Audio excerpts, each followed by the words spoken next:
The video game industry is desperate, okay? They are absolutely desperate. What are they desperate for? Well, with the inflating cost of making video games and the absolute poor state of the talent that is in the industry, more money is needed to be spent.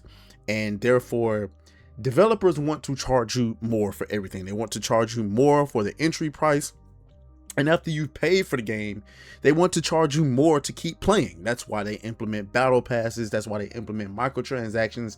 They want to nickel and dime you at every point because the games are getting expensive to make, and they want to be compensated. Now, the problem with this, though, is that we have independent games that are developing absolute monsters of video games at a fraction of a cost. I mean, Expedition 33 was a clear example of that, right?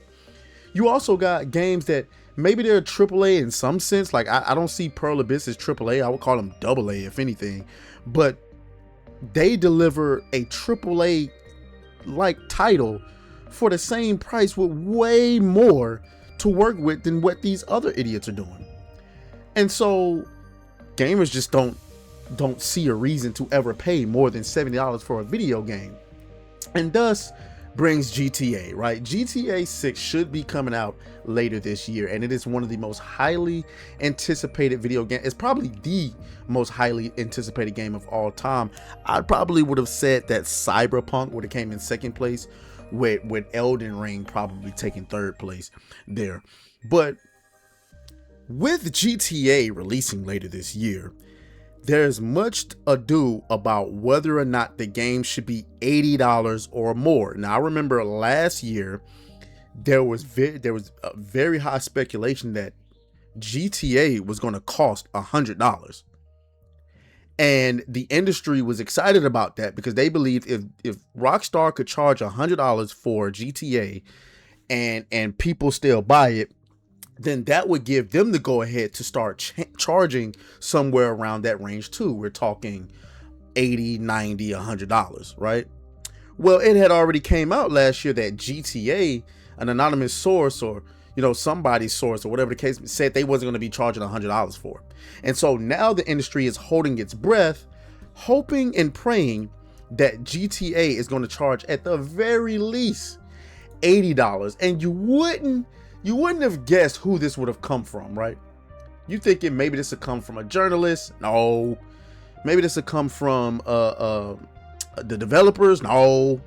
This is coming from Bank of America, and it's reported by IGN. IGN reports, they said, we think it's in Take-Two's self-interest as a publisher and partner to many developers to raise the price point for the entire industry, says Bank of America on GTA 6's price.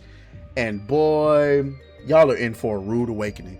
Y'all are absolutely in for a rude awakening. So let's go ahead and get into it. Make sure y'all like the video, subscribe to the channel, and all of that good stuff. I don't think too many Asians gonna be playing GTA, but what do I know? You know what I'm saying? Shout out to Asians out there. Make sure y'all subscribe. Let's go ahead and get into it. I want to get into this article. The video game industry would have difficulty, selling games for $80 if GTA costs $70, Bank of America says. And that is a true statement, right? The video game industry wants to charge you $80 for their games. Now, can you imagine, right, paying $80 for the slop that we getting from AAA today, right? Now, I'll tell you, right, a game that deserved to be $80 probably, Crimson Desert. Like, I'm just kidding it. Like, Crimson Desert deserved, in my opinion, if there was a game that deserved it, to be $70, $80. Why? Because the sheer amount of content you get when you ain't even 20% into the game is absolutely absurd. It's absurd. And GTA 5 probably deserved to be $80. Not on the release, but like if it was released today, it'd probably deserve to be $80. But let's go ahead and get into this article. According to Seeking Alpha, Omar Dasuki of Bank of America Global Research says He came away from last week's Icon conference, which IGN attended, with a firm recommendation. GTA 6 should be $80, $10 more than the norm. Analysts' opinions on the GTA 6 price are all over the place, with some saying Rockstar should stick with $70, others saying it could easily justify going up to $100, depending on what the company does with the next iteration of GTA Online. GTA 6 is on course to be the biggest entertainment launch of all time, selling tens of millions of copies on day one. It will undoubtedly change the video game industry forever, not just in terms of how financially successful a video game can be, but in terms of how much video games should cost going forward. Now, to respond that, they said that GTA saying it could easily justify going up to $100. I know this isn't going to be a popular take, but I actually agree with that. And the only reason I agree with that is because of the market demand. Because I've talked to plenty of normies. I'm talking about regular people who are not gamers, regular people who are gamers. And I brought up the idea, even like kind of scoffing at it a little bit, when I told people, y'all do know GTA 6 could cost you $100, right? And you know what most people are telling me? I don't give a damn. They don't. They are going to buy. Some people would pay as much as $150. Parents don't care. If their kids want it, they're gonna get it. They're gonna get GTA, even because even they recognize what GTA is. Grand Theft Auto is so built into the very fabric of American DNA that I don't think it has any limits on it. So I agree, it could justify going up to $100, especially with GTA. And listen, if you come over here, right? They're saying here that GTA could wind up being the most expensive video game ever made, hovering around $1 to $1.5 billion in development costs. And I'm telling you right now, Rockstar don't give a damn. They probably just made that back on GTA 6 in the last 6 months. And imagine what they're gonna make on GTA 6 online. They don't care about that.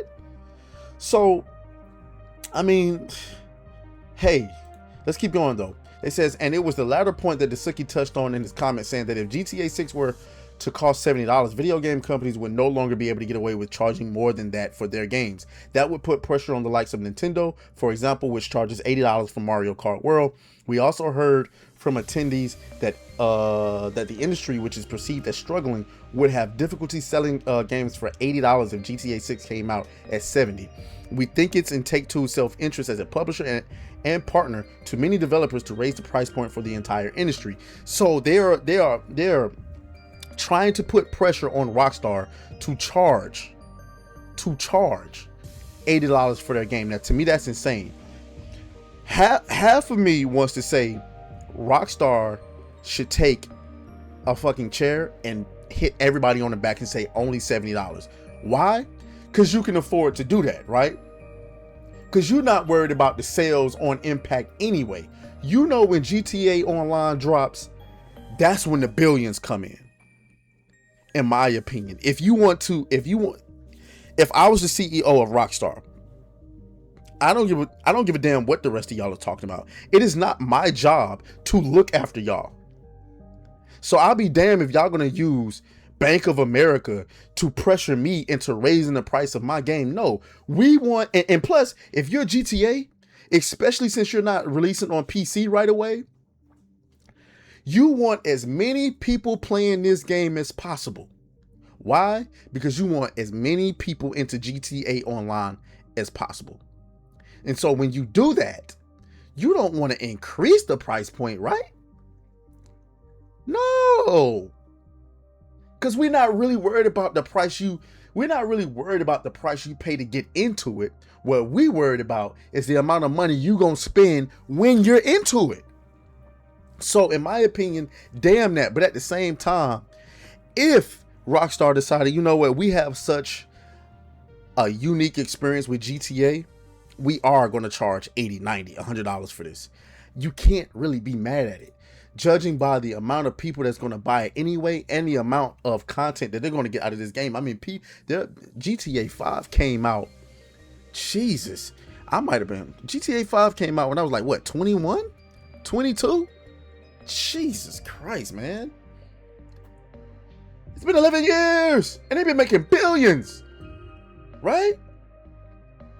The suggestion here is that Take-Two would be doing the video game industry a favor if it went to higher than $70, as if selling GTA 6 at $80 will all of a sudden open the floodgates for all new AAA video games to cost the same. But will Take-Two actually do that?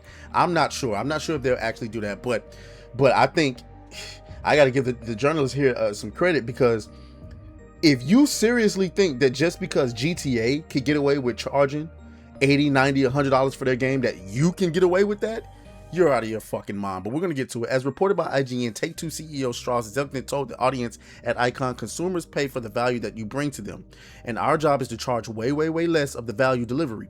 How you feel about something you buy is the intersection of the thing itself and what you pay for. Consumers need to feel like the thing itself is amazing and the price they were charged was fair for what they got. Zelnick went on to mention that game pricing has actually gotten cheaper over the years, a reference to the fact that major game releases have been priced at $60 or at most $70 for more than a decade, as compared to greater rates of inflation seen in the wider economy. If you look at it through that lens, that doesn't make a whole lot of sense, but that isn't the lens through which we look. Instead, we look at how do we deliver something amazing, and how do we make sure that what people pay for it feels very reasonable. We'll just have to wait until Rockstar kicks off GTA 6 marketing, hopefully with trailer 3 this summer, to find out just how much the game will cost after a series of delays. GTA 6 is set to launch on November 19th for PlayStation 5 and Xbox Series X and S only. Yes, that's right. It's not coming to PC day one. So there's a lot of stuff that's being said here. One, I'm not completely sold that they are going to charge more than $70 here, because as I said before, there's really no incentive to. I mean, yeah, sure, you'll make a couple of extra bucks if you charge a little bit more, but that's gonna pale in comparison to the amount of money that you're gonna make on GTA Online in the next 10 years, if not more. So why? We don't owe y'all nothing. Trying to pressure us into doing this is absolutely absurd.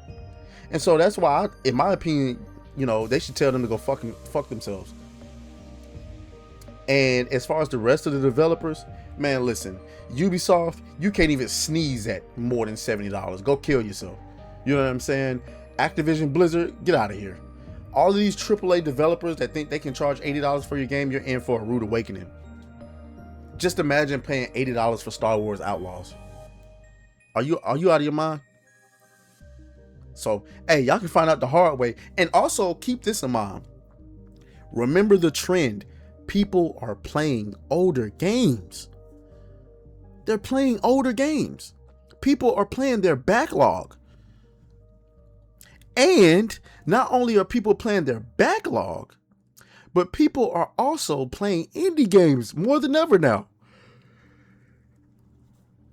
When you look at games like Hollow Knight, when you look at games like Arc Raiders, when you look at games like Slay the Spire, Expedition 33, motherfuckers don't have a problem with skipping your game at all.